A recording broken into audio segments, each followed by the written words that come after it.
اعوذ باللہ من الشیطان الرجیم بسم اللہ الرحمن الرحیم السلام علیکم ناظرین، آپ کا ہوسٹ فیصل عزیز بٹ آج آپ کی خدمت میں عرض کروں گا 9 مئی کا ایک دن پاکستان کی تاریخ میں نہایت اہمیت کا حامل ہے۔ 9 مئی کے واقعے میں سینکڑوں لوگ اس وقت پابند سلاسل ہیں اور ان کے ٹرائل فی الحال ملٹری کورٹس میں ہی ہونے جا رہے ہیں۔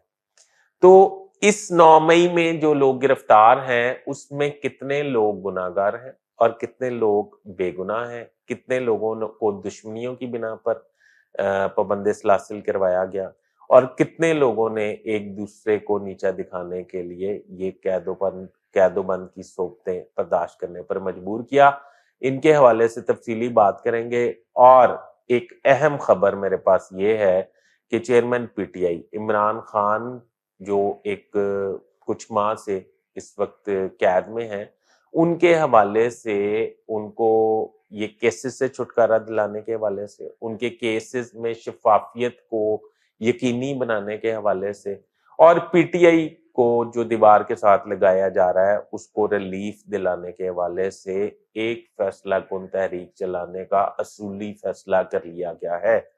اور یہ فیصلہ کن تحریک جو ہے اس کو لیڈ کون کرے گا، جو میں آپ کو بتاؤں گا کہ اس کو لیڈ کون کرے گا، آپ حیران رہ جائیں گے۔ اور اس کو لیڈ کون کرے گا، اس کے علاوہ یہ تحریک جو ہے اس کا دائرہ کار کتنا وسیع ہوگا اور اس تحریک میں ایس او پیز کیا ہوں گے کہ کن کن سے ملاقاتیں ہوں گی، کہاں کہاں احتجاج ہوگا اور کن کن کو خط لکھے جائیں گے۔ میرا چینل سبسکرائب کر لیں، بیل آئیکن کے بٹن کو دبا لیں، میں آپ کا بڑا مشکور رہوں گا۔ تو ناظرین شروع کرتے ہیں 9 مئی کے حوالے سے۔ 9 مئی ایک ایسا واقعہ بالکل ہے پاکستان کی زندگی میں جو نہ بھلانے والا واقعہ ہے اور انتہائی المناک واقعہ ہے۔ اس طرح کے واقعات کو ہمیشہ ہمیں کنڈیم کرنا چاہیے۔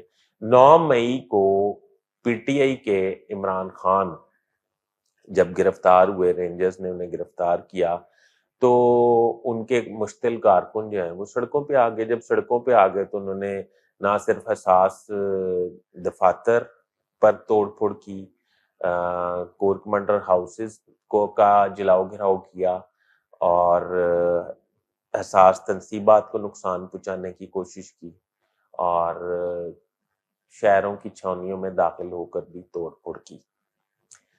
یہ جن لوگوں نے توڑ پھوڑ کی وہ واقعی سزا کے مستحق ہیں۔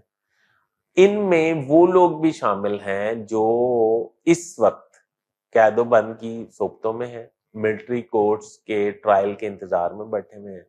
اب یہ علیحدہ بات ہے کہ ملٹری کورٹس کے ٹرائل جو ہیں ان میں شفافیت ہوگی یا نہیں، یہ ایک علیحدہ بات ہے، کیونکہ اگر ان میں شفافیت کا آپ بات کریں تو یہ کس طرح ہو سکتا ہے کہ اگر ایک کرنل صاحب یا بریگیڈیئر صاحب اس کورٹ کے جج ہوں گے تو وہ اپنے امیجیٹ باس کو ناراض کر کے اور ملزمان پر الزام جو عائد ہیں یا ان پہ جو جرم عائد کیے گئے ہیں اس پہ ان کو ریلیف دینے کی کوشش کریں۔ ظاہری بات ہے وہ بھی کیریئر آفیسر ہیں، انہوں نے بھی آگے زندگی میں ترقی کرنی ہے، وہ اپنے ادارے کے ساتھ ٹکر تو لے نہیں سکتے۔ میرا یہ خیال ہے کہ اس میں تھوڑا سے جو اسٹیبلشمنٹ کے روئے رواں ہیں ان کو تھوڑا سوچ بچار کرنی چاہیے کہ ملٹری کورٹس والا جو واقعہ ہے جس پہ سپریم کورٹ کا ایک تفصیلی فیصلہ آ چکا ہے، اس پہ بجائے ریویو میں جانے کے لیے، اس پہ نیا بڑا بینچ بنوانے کی استدعا کرنے کی بجائے اس کو مان لینا چاہیے۔ اور میرے خیال یہ کورٹس بھی جو ہیں ان کے کنٹرول میں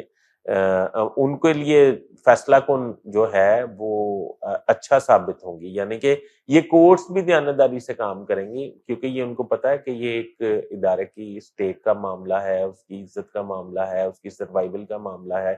کورٹس میں نہیں سمجھتا کہ کسی کو ریلیف دیں گی۔ وہ جو کچھ لورز کورٹس تھیں ان کا تو اب آپ کو پتہ ہے خاتمہ ہو چکا۔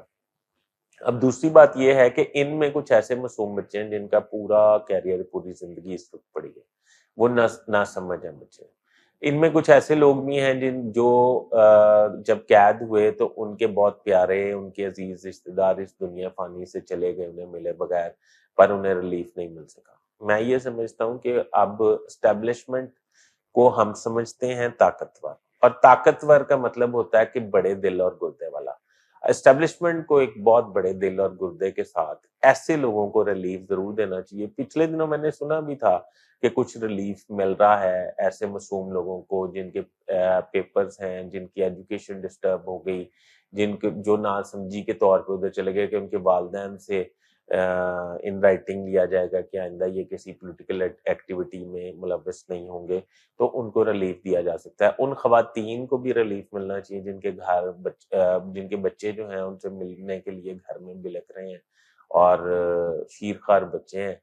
میرے خیال میں ہمیں اب اس طرف آنا چاہیے، کیونکہ ہم ابھی تک جتنا پریس کرنے کی کوشش کر رہے ہیں اتنا ہی سٹریس بڑھ رہا ہے، اور سٹریس بڑھ رہا ہے اس کا رزلٹ اگر الیکشن شفاف ہو گئے تو وہ آپ کو بھی پتہ ہے، سروے بھی آ رہے ہیں کہ اس میں کیا ہوگا.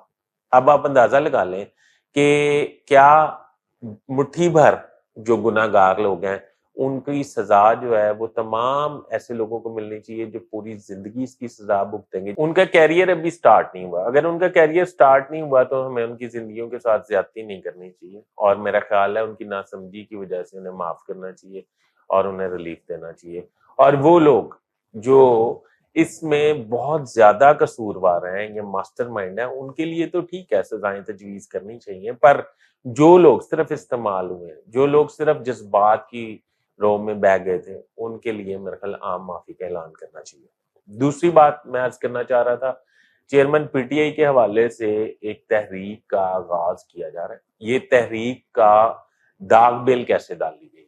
شیر افضل مروت یہ گئے تھے لندن، عمران خان کے وکیل جو لندن تشریف لے گئے تھے، ادھر ان کی جمائمہ اور ان کے صاحبزادے، ان سے ملاقات ہوئی تھی. اس وقت میں نے آپ کو پچھلے ایک ویلاگ میں بتایا تھا کہ اس ملاقات میں کچھ اٹارنیز جو ہیں انہوں نے ادھر ہائر کیے ہوئے تھے جنہیں شیر افضل مروت نے بریفنگ دی تھی. شیر افضل مروت جو ہے جب انہوں نے بریفنگ دی اور بتایا کہ یہ عمران خان پہ کیسز جو ہیں وہ بے بنیاد ہیں اور ان کو اس لیے کہ اناد کا شکار بنایا جا رہا ہے کیونکہ موجودہ جو حکومت ہے اور اسٹیبلشمنٹ ان کے خلاف ہے.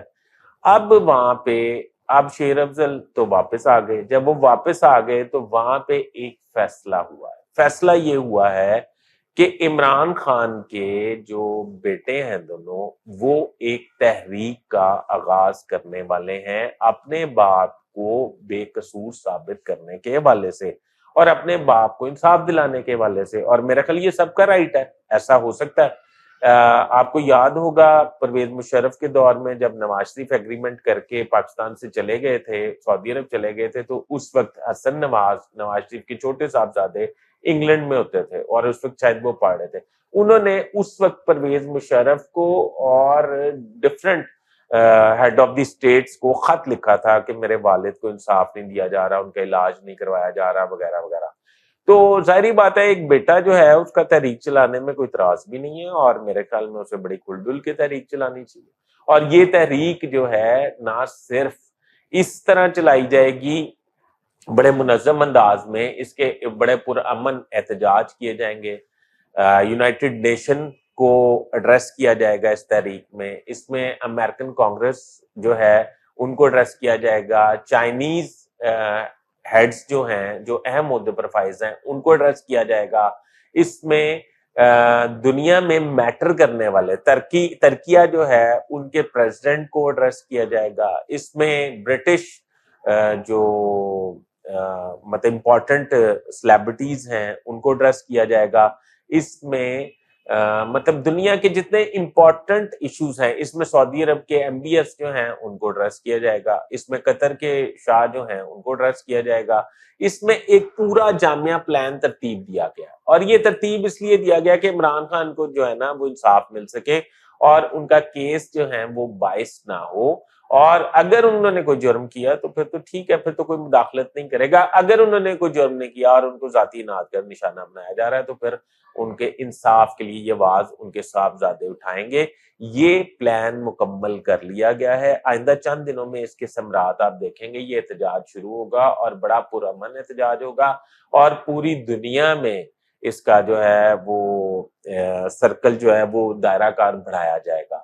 اب آنے والے وقت میں کیا ہوتا ہے، کون کس طرح احتجاج کرتا ہے، اور اس احتجاج کا ہماری انتظامیہ حکومت پہ کیا ثمرات آتے ہیں، اور یہ عمران خان کو کس طریقے سے تھوڑا وہ جو ٹائٹ شیڈول ہے اس کو ریلیف دینے کی کوشش کرتے ہیں یا نہیں دیتے، یہ تو ان کا فیصلہ ہے۔ آنے والے وقت میں دیکھتے ہیں کیا ہوتا ہے۔ ابھی تک کے لیے اتنا ہی۔ اپنے ہوسٹ فیصل ادریس بٹ کو اجازت دیجیے۔ اللہ حافظ۔